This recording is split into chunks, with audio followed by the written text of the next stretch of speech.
exercises are a great way for someone that's sitting long periods all day long and they're kind of limiting space, limiting blood flow, and not getting enough mobility in that nerves. Exercises are a great way to intervene with that.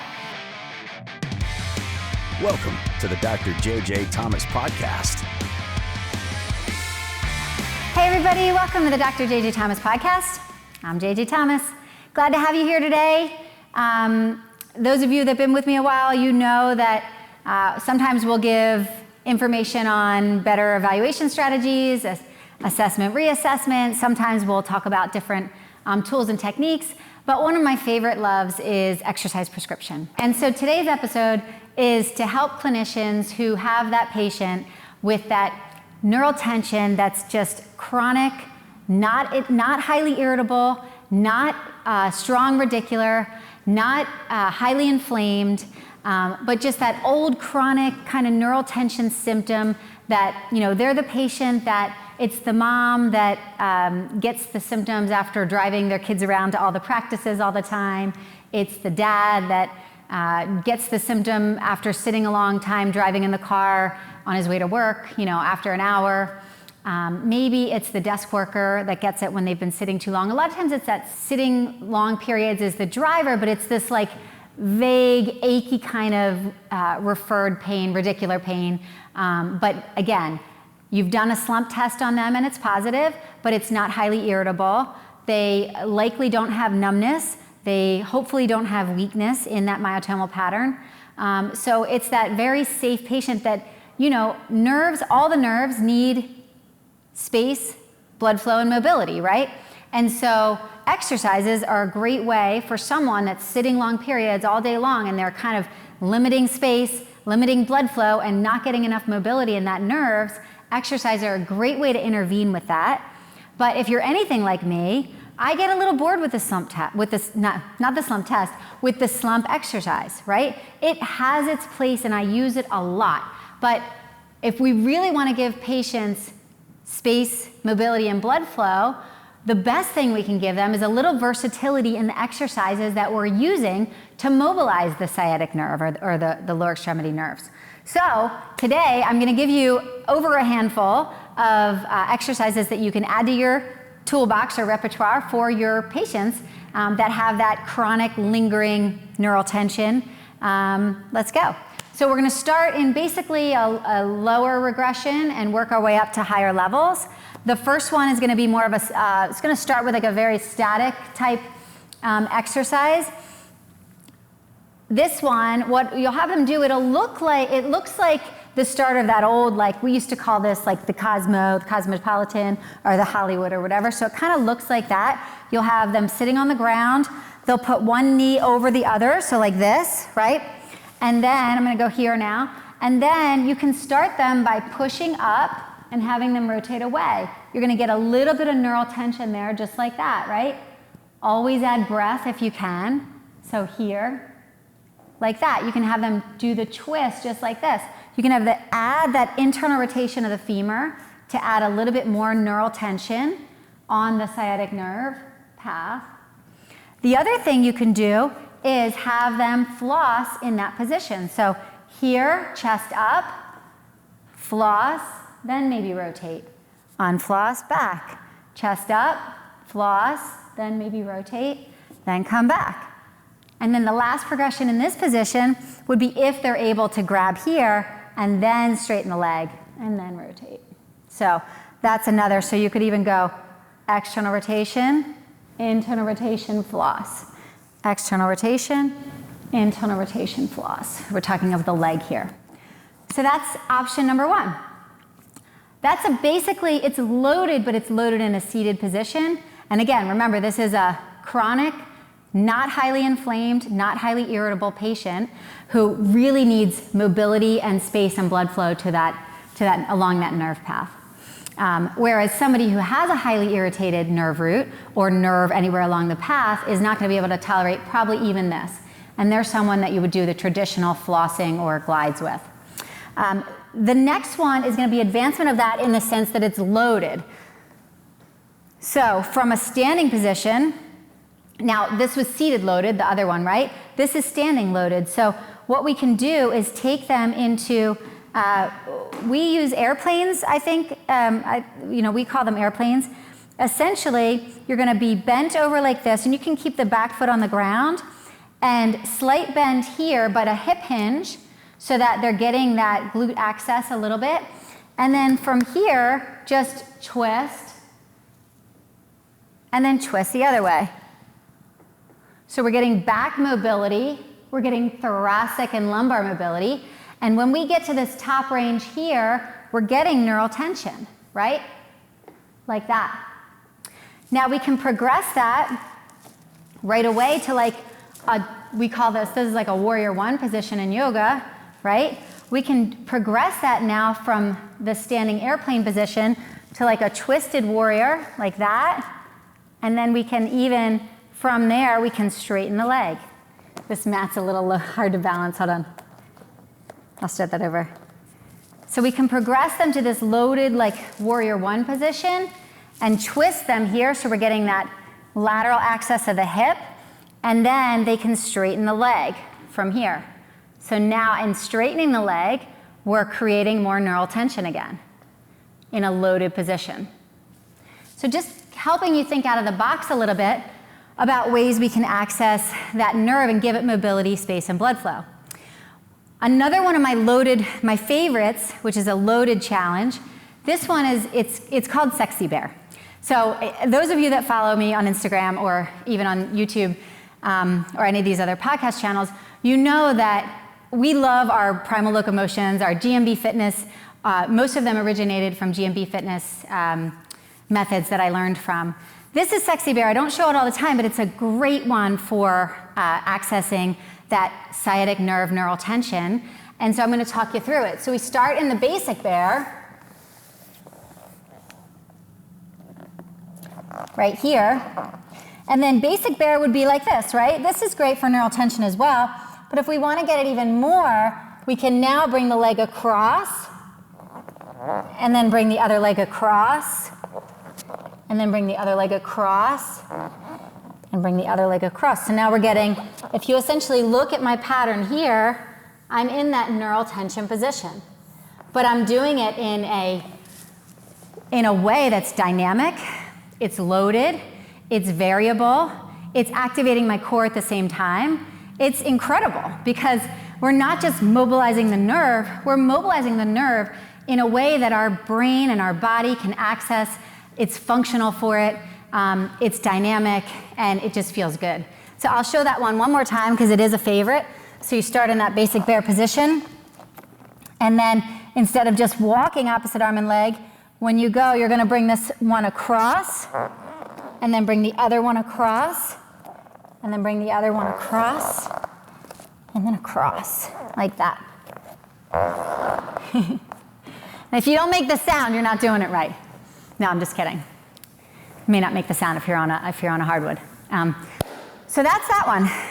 I love all of those. Those are good kind of early phase for somebody who, for the mom, the mom that's driving the car and maybe isn't an aggressive exerciser, I'll say, like doesn't always get to the gym or whatever because they're pretty low. They're low in terms of difficulty, but they're great in terms of versatility, variability, and the multiple gains that you get out of it. These next four that I'm going to give you are ones that are for a little higher level, more of an athletic type. This might be the runner or the bicyclist that they have that chronic irritating neural tension because they're doing a lot of this flexed posture. Maybe they're on the bike a lot. Maybe they're a rower and they're on the erg a lot. And so they have neural tension, but they have an ability to meet higher demands on the body. So you can be a little bit more intense, more aggressive with the exercise prescription. Remember, when we're prescribing these exercises, it doesn't just need to meet the needs of the patient's presentation, but it needs to meet that individual patient's need for their ego, I'll say, or need for their ability to envision themselves getting better faster. And so these next four are going to be ones that you're going to give your athlete.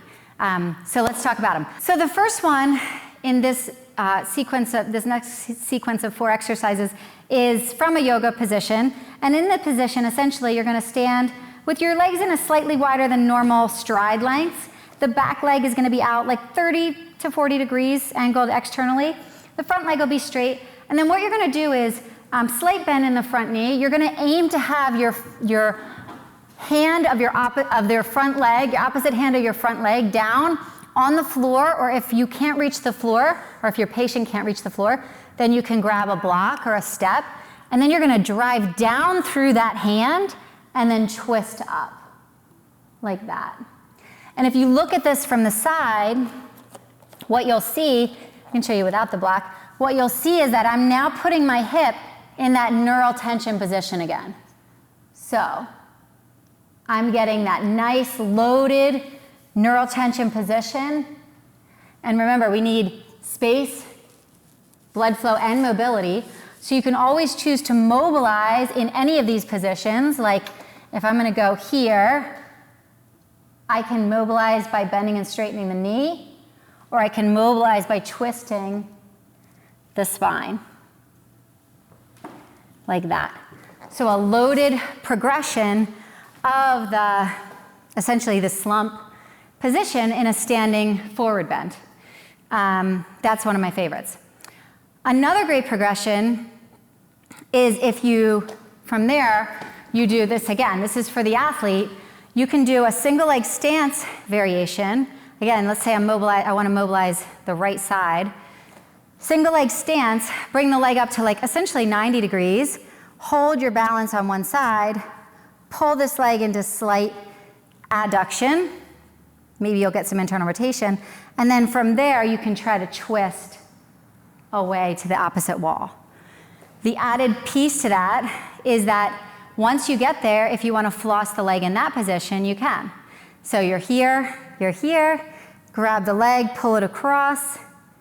This mat makes my balance like standing on a foam pad. So I'm here, and then you can straighten and floss. Hopefully you guys can still hear me. So I'll show you in this position so that you can still hear me as I look. So here, single leg on the left, bring this up to essentially 90 degrees, bring this into adduction, get my balance, start to twist and rotate, and then when I'm comfortable, I can floss the leg. And essentially, I'd love to work towards getting my eyes all the way back there as I floss. So it's an advancement, but it's something that an athlete can identify with, like, all right, baby, let's go. I feel like I'm working now, and I should be because I'm an athlete. So it's a great variation for your athletes with that chronic neural tension. My next favorite is, it's another GMB Fitness special. It's Twisty Bear, and you guys have seen this before, but this Twisty Bear variation has a leg thread that gives a great neural tension component. So this one takes a lot to learn. I'm gonna demonstrate it multiple times, so you can try it along with me if you're up for it, if you have the space in your where you are. So Twisty Bear, you start in that regular A-frame like this. Most bears are opposite arm and leg slide together, right, like that. What we do with Twisty Bear is we'll go right arm, left leg comes up to about 90 degrees, twists perpendicular to my body. Then, on a strong base with shoulders stacked, I allow my hips to drop. It gives me a good flank stretch. It gives me good spinal side bend. Now I'm gonna drive through my base arm. From there, this is where the neural tension piece comes in.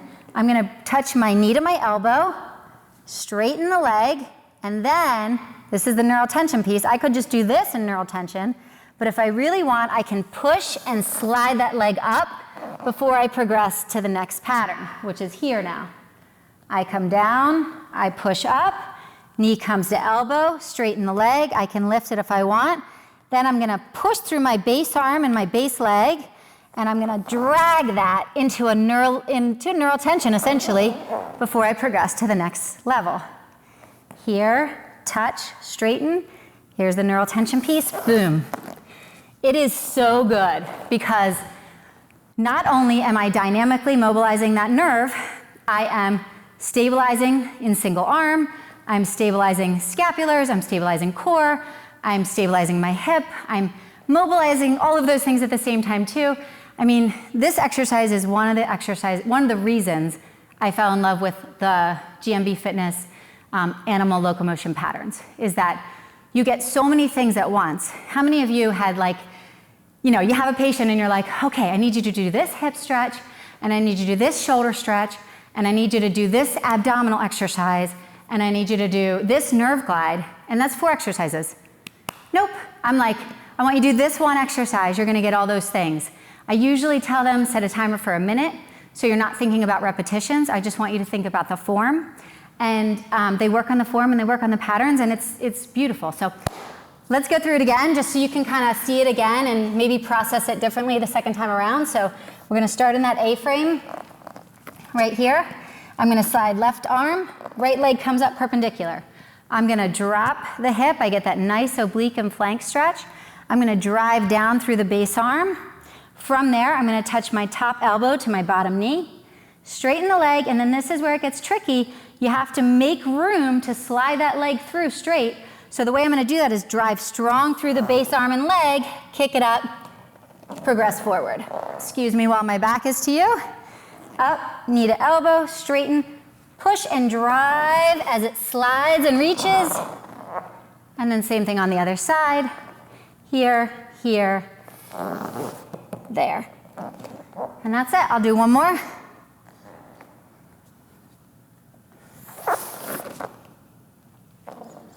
Kind of fun, right? But that's not all. I have one more. That is one of my favorites. If the athlete can get it and they're able to do it, you get a lot you get a lot of value with that one exercise. So try that one. But the last exercise I put on here, it's maybe not as difficult as the twisty bear in terms of learning it, but in terms of challenge for the patient, it's pretty challenging. So this would be, I'd say, one of the last progressions I would give to somebody. Essentially, it's the standing forward bend, but instead of starting here and rotating and then flossing, you're gonna start them in that, if they can reach either their ankle or their foot, they're gonna start here and they're gonna straighten it up. It's actually difficult to talk and do this and not fall over. But they're gonna grab the ankle, straighten it, and then chest up, and then rotate. So that's something we do, you know, if you've done yoga, it's something I learned in yoga, and now I use it. I remember doing it and thinking, oh my God, this is a great neural tension stretch. So just there again, you can go here, grab the foot, straighten up, and then twist. Now, if they can't do that, and they can't balance that, I'll show from this angle, here, here, straight. I'm losing my balance, hold on. It's funny, like floor variation. I might have to do it on this. I'm gonna do it on this because it's more sturdy. I know that sounds weird. So here, and then here. So it's a good thing to talk about with your patients. Like, I do talk about floor variation with my patients. Like, if they're new at this, I tell them, please do this on the hardwood or the tile first. Don't try this on like carpet or especially not a foam pad. Like the wrestling mat is much more challenging than the hardwood on this. So consider that. But if they can't do that, but you still want them heavily loaded and in that stretch position, you can put them against a wall or like up on a table. So this isn't high enough, but essentially, hopefully you guys can see this. Like, I'm just gonna do it against this wall. So essentially you can still put I'm so sorry for having my back to you. You can put their foot up on the wall, straighten the knee, and then twist. So now they're not working the balance component as much, right? Essentially we're in that same position, but they don't have to balance as much. So if you find that they're limited by the balance component, first of all, that we should note that there's something we can work on there, and we should work on it. But if we still want them loaded and in that very intense stretched neural tension position, loaded and standing, then you can make a modification and do it against the wall. So that's it. That was my nuggets for today. Thank you for spending your time with me. I hope it was valuable to you. I really enjoy the time with you, and I appreciate all the comments you guys have made in the past. Please continue to comment. If you have any questions or comments, leave them in the comments below.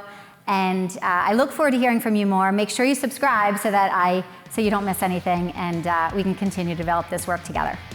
Take care.